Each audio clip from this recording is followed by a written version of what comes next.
All right, everybody. I'm really excited today to be able to speak with Greg Doback.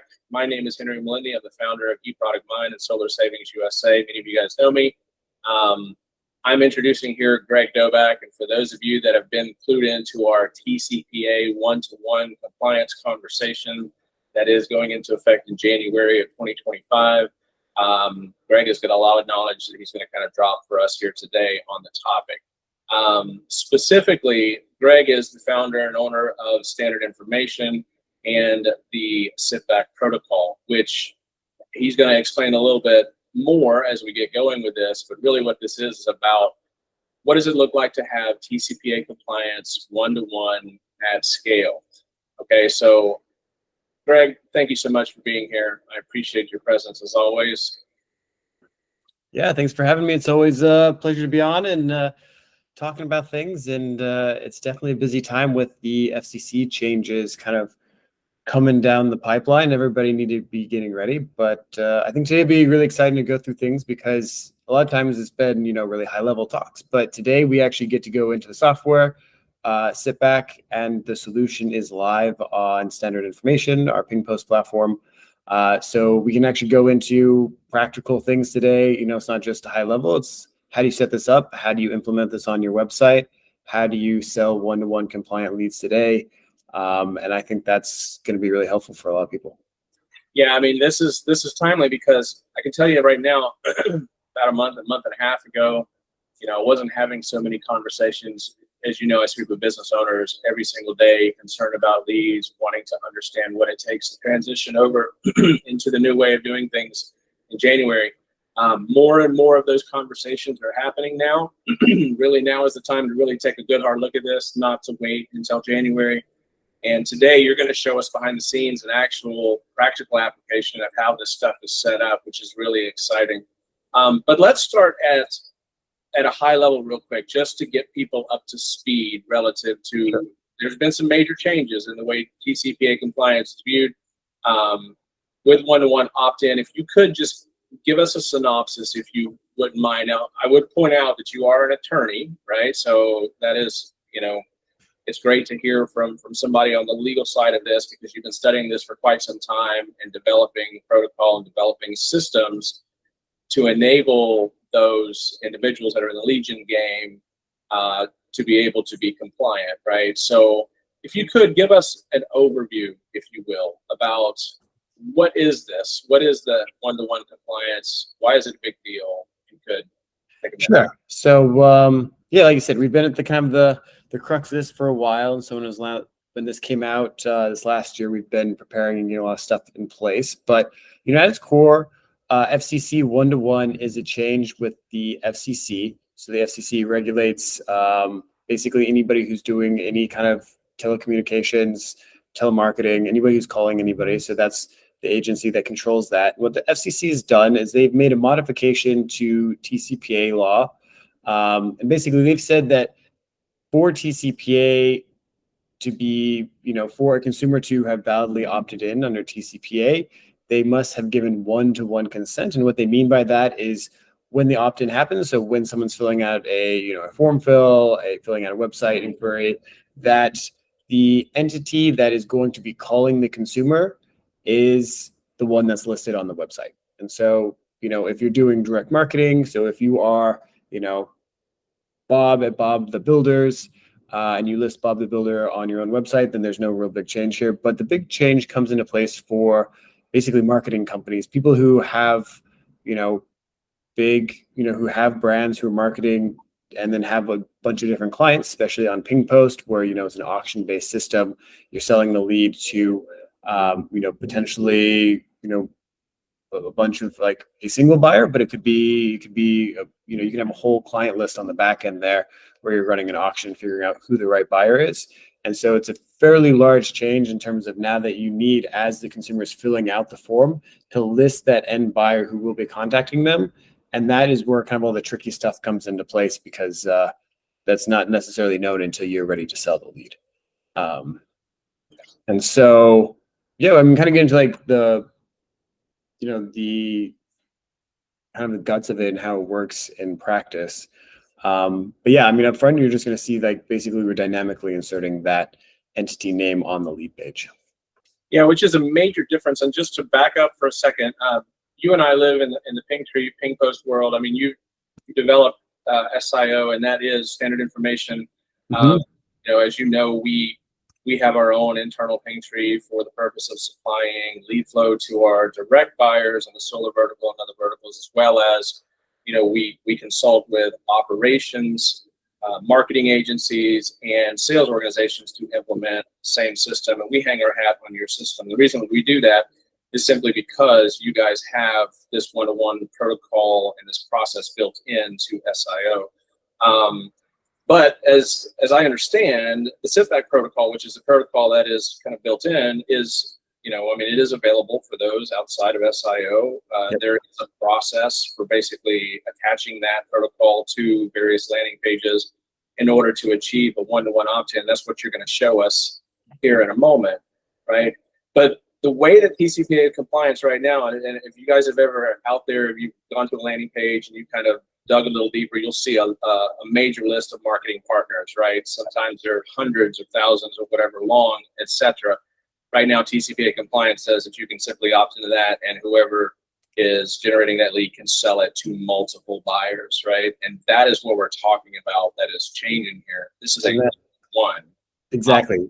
Right. That's exactly what's not going to fly anymore. So you need that one-to-one. So if you're buying leads from, a vendor, they need to insert your name, your company name directly on that site, a list of marketing partners, a link that says, our partners, our affiliates. That's not going to fly anymore under one-to-one, at least, as it's coming out right now. And so that's where you really do need to have something in place where you can have your name directly inserted on that page. Yeah, so that's awesome. And so your system answers all the questions relative to that. Going back to the liability side of things, I mean, marketing companies are generating leads and passing it off to whoever it is that's going to buy. Majority of the liability obviously falls on the person that's purchasing and the person that's calling. But you and I had a conversation just yesterday where you were saying it's not necessarily, in a strict sense, the liability falling directly on the buyer, because they may have clauses, they may have parameters that follow it through to the marketing company. 100%. Yep. So, I mean, under the FCC and, TCPA law, the liability does land on who's making that call. So whoever's doing the outbound calling, that's what the FCC can regulate. So Right. they don't really have the ability to regulate, what's going on a web page. So at the end of the day, that's where the buck stops. That's where the, who's going to get that first lawsuit. But, marketers are definitely not off the hook.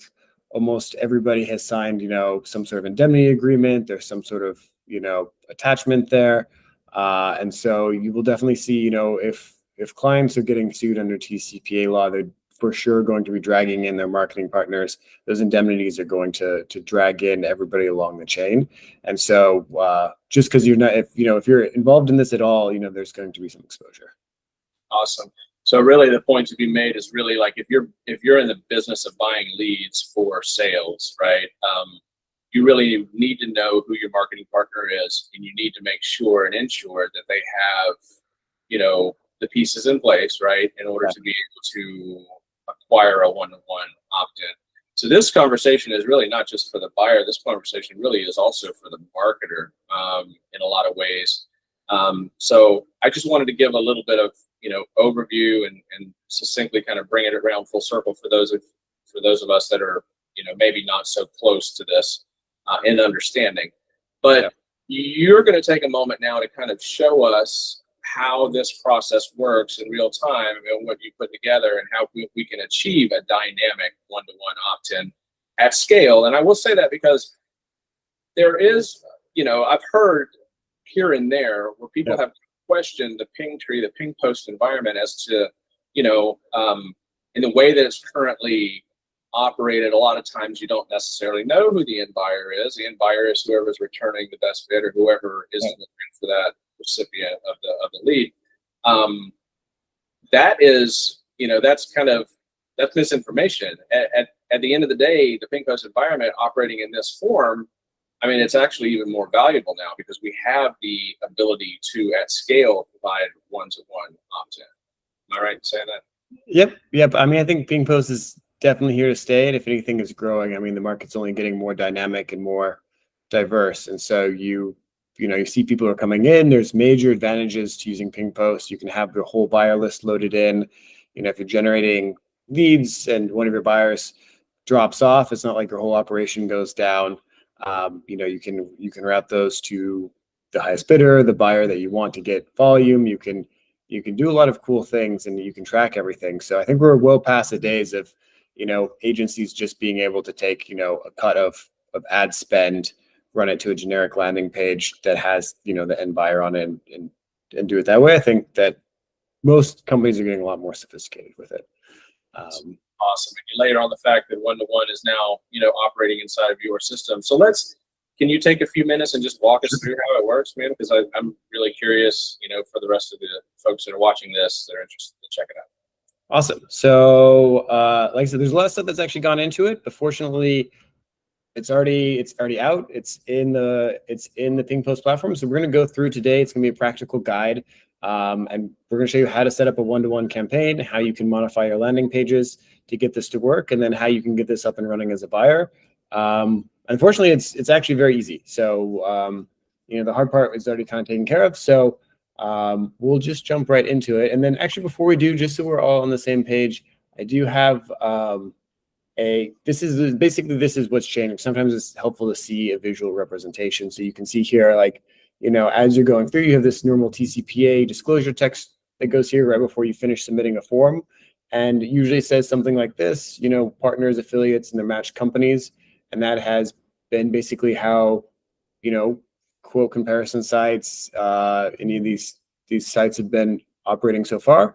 And what will happen is this now needs to include that name, and it needs to be spelled out. And so that's what we're doing right here, is by dynamically inserting the name into the TCPA text. And so this is kind of the crux of the whole thing. So instead of match companies, it would say Bob's Solar Organization or whatever the case might be right there. And that's okay. Yep, Bob's Builders Inc. Is the one who's been calling you, and so when you run that auction, it's going to get dynamically inserted if they're the one entity that the platform wants to send it to. And so, but we can jump right into this. So we have here's just a demo account that we have normally. We're going to go up and set this up on both sides here, and so we will start off on the vendor side. So this is how data would be coming in, and so if you are a lead generator, this is how you would set everything up yourself. So let's go to a test one.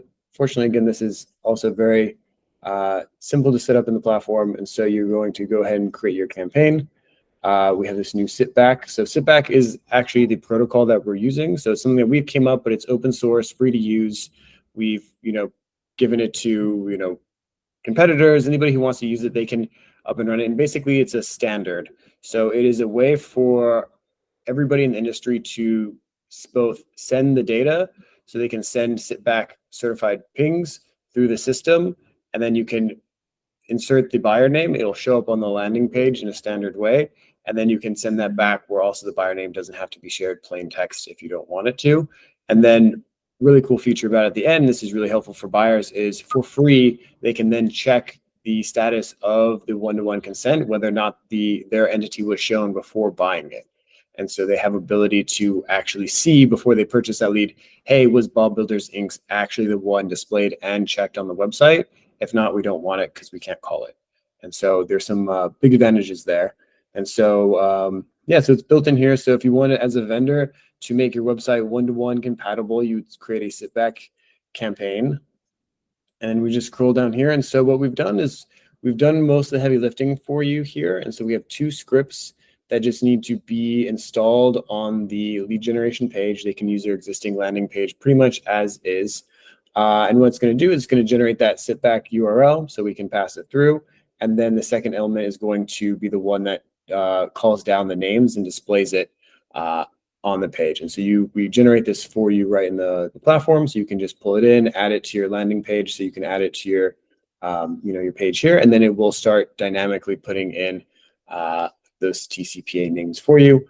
The other nice thing about this is through the system, you can sell to resellers. So you can sell to aggregators. You can go through marketplaces, if you're selling to Angie or, any, big group, you can still you can still do that. And so you don't have to directly know the end buyer entity if you're the lead generator, which is a big advantage versus, a lot of other times you'd have to know it if you're going to put it on there. And so that is that on the vendor side. On the buyer side, fortunately, it's even easier. So if you're a lead buyer and you want to now demand that you're getting one-to-one leads, it's pretty simple. So you're just going to go into your campaigns. So you have your vendors plugged into the platform. And so basically all you're going to be doing now is when you're going to your integration section, we have this new section, one-to-one settings, and it's just a toggle. So you're going to flip this on.